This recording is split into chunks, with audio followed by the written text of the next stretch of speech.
Well, Humboldt, Kansas is a quiet little town of about 2,000 people. That is any other day but today. War broke out on the square, but this one was fought with super soakers and garden hoses. So we decided to stop by and check it out. If you grew up in Humboldt, you may remember the infamous battles fought on the square. It is a resurrection of a wonderful event that we did started in the 1980s. The Humboldt Fire Department did it, and it went through the 90s, and it's been quiet for a long time. So 2 years ago, we brought it back, and this is a thing that our town loves to do. Love for the water wars is barely enough of a word to describe it. The town came out Saturday.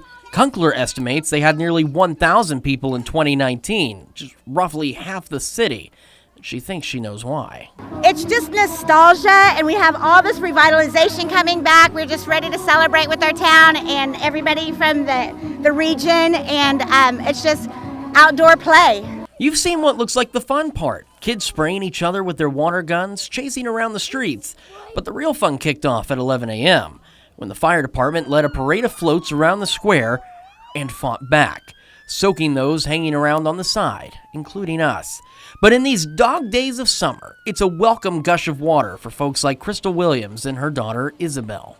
It's been really hot this summer. It's been really hot recently, and it's going to be nice to cool off and get wet. And it's pretty shady here on the square, and it's going to be just a good relief from the hot weather. Williams says it's great to be back out and having some fun in the sun. It's nice to be back out in public, and I feel pretty safe doing it. We've all been vaccinated, so we're ready to get our life back on track.